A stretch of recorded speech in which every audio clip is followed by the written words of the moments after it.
being here. A lot of y'all have reached out wanting to do interviews. Obviously, you know why we are here, because of the horrific homicide that we've had with the 3 teenagers. And I'll start off by saying this first disclaimer. I want to ensure that the integrity of this case is not compromised in any shape, way, or form. So when you ask a question, I may or may not answer it. So let's get that off on the table right now. And because of it just told you a triple homicide, if you don't know, the 3rd victim has passed away. And there's, you know, I'm going to put some of these things out. First of all, the victims have all suffered fatal gunshot wounds. There has been an abundance of evidence collected that is being processed. And this is part of what takes time. This is part of the integrity of the case. From digital to forensic evidence. Sometimes it's easy to get these particular areas. Sometimes it takes time. We're having to piece these together. I have 15 detectives working on this case right now. They have been working tirelessly since we received the call initially. One of the things I do want to address, hopefully, I'm pretty sure you're going to ask this question, this is an isolated incident.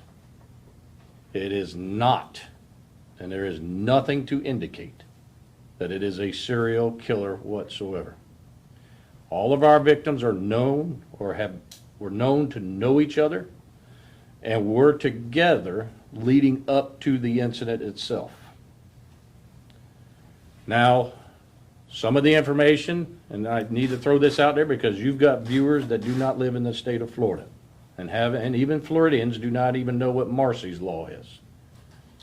Now, the families of the victims, especially in cases like this with juveniles or teenagers, is they invoke the Marsy's Law, which restricts us, and I have to comply with the law of what information can be given out on the victims.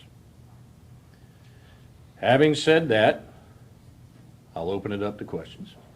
Sheriff, that 3rd, the victim at the Lake Maluka Loop, was she in the passenger seat? Where was she in the car? Can't give you that information. She was in the vehicle, I'll tell you that. But exactly located in the vehicle, no. Again, I'm going to reiterate integrity of the case, because you want to ensure that you don't tip any suspect's hands of what you know. Okay? So this is the type of information that does get out. It could compromise a case. And we want to ensure that when the case is being done, we do everything we can to ensure that, 1, we put the pieces of the puzzle together. 2, we collect all of the information so that it will be admissible in a court of law so that these individuals can be held accountable. Can you talk about the relationship between the 3 teenagers? Were they friends? Do you know anything about that? As far as all the information we have, yes, they are friends, okay? And the other thing that I'll hit on real quickly is that the detectives also have information that it's possibly tied to what we classify as hybrid gangs. Okay? As what, I'm sorry? What? Hybrid gangs. What is that? A wannabe gang. You want me to, I'll use a little more plain English for everybody. A wannabe gangs is what they are. Yes, sir. Sheriff, you had, it's my first day into this, even though I know you've been working on it for several days, so just for my clarity. At one point, you did interview a person of interest, correct? And that person was then told that they could leave. Is that person still considered a person of interest by your agency? All of the individuals that we have been given tips on are persons of interest. Can you give us a ballpark, whether that's 5 or 50? No. I can tell you it's more than one. Do we know? Can you see if you have any suspects at this time? We have multiple suspects. Do we Yes, know ma'am. what the victims were doing leading up to this? Not going to answer that one. All 3 teenagers were shot, and I know this is probably something that goes down into the facts of the case, but I'm curious, have you been able to determine whether they were all shot with the same weapon? That has to do with forensics, and we have not got that back yet. Have you made sense of why they were found in different locations? Not going to answer that one. So do you believe all 3 of them were targeted potentially by the same person or another wannabe gang? How do you put it? We're not ruling out anything. Okay? So it could have been some sort of, albeit in and out of what you would consider to be a formalized or recognized gang, could this have been some sort of turf situation where people say, this is my neighborhood? Everything's a possibility. And to clarify, were these 3 victims in wannabe gangs, or were they targeted by people that were in gangs? That information I don't have right now. And Sheriff, do you believe there could be other victims right now? Are you looking for anyone else? No, we are not looking for anyone else at this time. There is no information or no evidence to indicate that we have a 4th victim out there. And that was one of the other rumors that was put out there on social media. No. And this is to them. I already did one social media post. You don't know what occurred. And if you do, that means you're not coming and talking to us. And you need to. Because we need to solve this and put the dots, or put the pieces of the puzzle together so that we can put the individuals that committed the crime behind bars. It's as simple as that. All these speculations, everybody going out there and saying this is what happened, that they don't know. Okay? We do. And obviously I can't tell you everything. And I'm not going to tell you everything.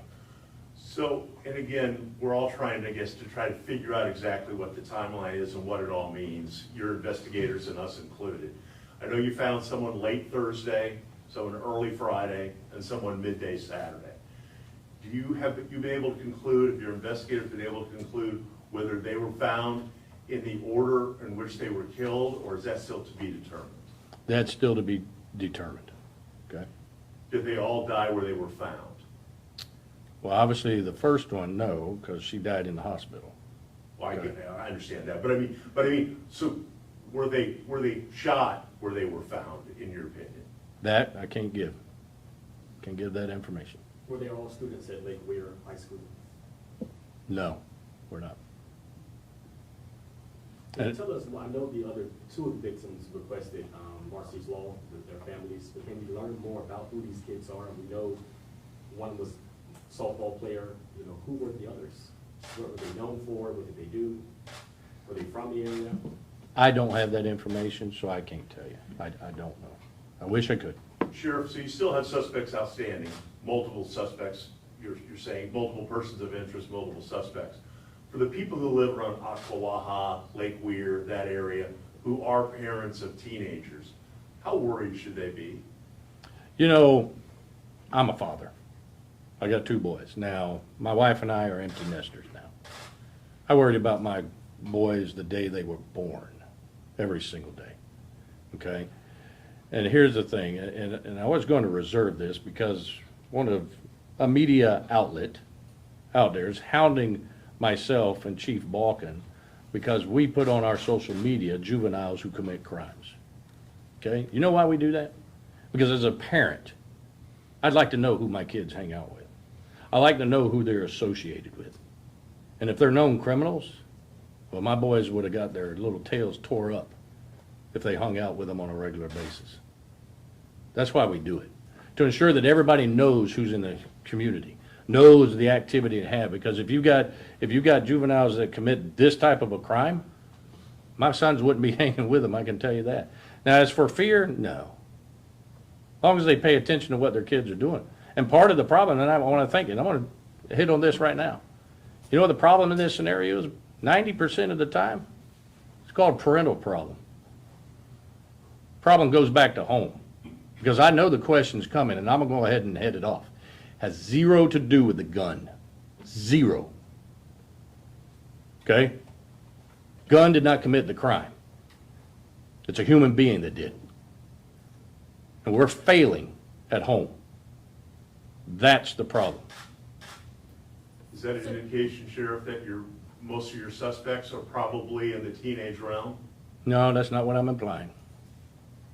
Not at all. Do you believe that the suspects, or possible suspects, knew the victims, all of the victims? Say that one more time, I'm Do you sorry. believe that the suspect knew the victims that were killed, or was this some sort of in-the-moment situation? I don't have all that information right now. Okay? But the public safety in that area, in your mind, is still secure, that people should be able to do their daily business, you know, Absolutely. Extracurricular activities and all that kind of stuff. Absolutely. Without an enormous fear. Absolutely. That's exactly right. Do you And why believe is that? She ain't asked a question yet. Do you believe that the victims were previously involved in some trouble before their passing? Trouble before. I can't answer that for all of it because I don't have all the information at the moment. So I can't answer your question, to be honest with you. Okay? And let's be frank. Anybody that associates with a gang at some point in their life, they've done something, whether they've been arrested or not. Okay? So when I tell you they hybrid gangs, people in gangs, it's not a gang because it's all, unicorns and everything else. It's because they do illegal stuff. Simple as that. And I want to clarify one more time, Sheriff, as far as the gang connection. Mhm. Are you saying, or can you tell us if these 3 victims were in this wannabe gang? I don't have, all right, I'll clarify it this way. There's information that we're being given that there's a possibility of hybrid gangs, and that's about it. I can't tell you who's associated, what gang's associated with, or anything that. But your victims were associates in that hybrid gang. No, that's not what I'm saying. Well, we're just trying to be clear, Sheriff. I know. And again, I'm going to go back to the integrity of the case. I'm not going to tell you some things. One, just not going to do it. And 2, we don't know positively. I'm not going to stay here and positively give you an answer to that type of a question without knowing for sure that that person was. And I don't know for sure. Does that make sense? But it could be a possibility, or is that something you guys are Yes, ma'am. investigating? Okay. It's a possibility because it's information that we were given. Everything's when we get an information, when we get a lead from individuals, it's a possibility, right? So just to be clear, you guys are investigating potentially that the victims were part of this hybrid gang or whatever you call it. What we're investigating is their murder, not necessarily what their association is with a gang. It's just we're investigating their murder. I know you say there are multiple suspects, but are there multiple shooters? Can't give you that one. Because you don't know or you can't tell us? Not going to tell you either way. So we have a proper characterization, Sheriff.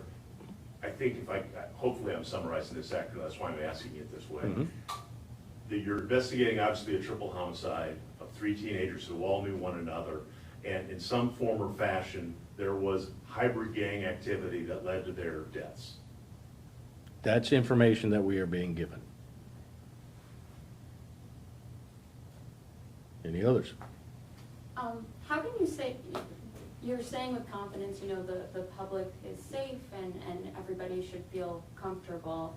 How can you reassure people that when no one is behind bars right now? Oh, yeah. How many times have I come on camera and lied to them? I guess what would you say to them? What would I say to them? Yeah. That's a difficult one, and that's a good question. But to my citizens, they should know me by now, that I won't come on the camera and give you an assurance of something that I'm not confident in myself. Because we wouldn't be having this conversation if I wasn't. Is it Does that fair make to say sense? that you said you had 15 detectives working on the case? Is it fair to say you probably also beefed up road patrols in that region of the county? Yes, I mean, that's just natural of any type of incident, whether it be burglaries, homicides, or robberies. When we have them in a particular area, especially when we have this amount, yes. To answer your question, yes, that happens. And it goes back to the question for her that she asked, is the safety of the community. The community wants to feel safe. So how do you feel safe? They want to see my deputies' vehicles coming through there. They want to know that they can walk out their door and be okay. That's how they feel safe. Andy? Hi, Sheriff. I watched your video, and that was reassuring to the public. I was out there this morning and talked to a number of residents, and at least one come up and said, I heard there was 5 deaths, and one lady said, yeah, people are making up their own stories. My phone didn't work out there, and I'm concerned how much access they have to any media, or you're sending deputies, I think you just answered it, you're sending deputies to rove out there and kind of reassure them? Mm-hmm. Yep, they're there. Yes, sir. Did I hear somebody over here? I do that all the time. I forget. Sorry. Maybe, do you know if any of the victims felt in danger before their passing as well? Did you guys receive that? Don't know. It's one we don't know. Are the victims' families cooperating in your investigation? Yes, What will be your message to those families today? we're going to get them. They are going to find them. They're going to put the pieces of the puzzle together, and they will be. I've got people looking at me right now, but I'm going to do it anyways. Their asses are going to be right over there in that jail. And is there any suspect description you can release so people at home can help you all identify this person? Thank you for asking that, but no, not right now. No suspect vehicle, anything like that? No. If I had, I would have already given it to you, but thank you for asking, and I appreciate y'all do. Because here's the thing, and I'm gonna reiterate that, when your viewers out here, whatever information you have, please reach out to Crime Stoppers, and it can be anonymous, is the only way we are able to solve any crime, not just these homicides, is people to give us information. And they are working on every lead that comes in, every lead, whether it be a text, a phone call, or just a simple one-liner, or somebody said, hey, I saw this. They're following up on it. Because not only are victims, but those families have a right to justice. And that's what we're going to accomplish. People may hate this question, but is there a reason those two families requested Marcy's law? They just wanted their privacy? You know, it ranges. A lot of times it has to do with emotion. You know, in a family, when you lose a family member right off the bat, you want to close yourself in. You want to box yourself and your family in because you don't want to be part of it. So to be able to answer it, it's difficult. Because, I mean, we all have had probably a family member that we've lost, and you know the stages. Anger, grief, and you go through that. And that's probably one of the reasons. But to give you an exact answer, I don't know. All right, last chance. Thank you for being here again, all right?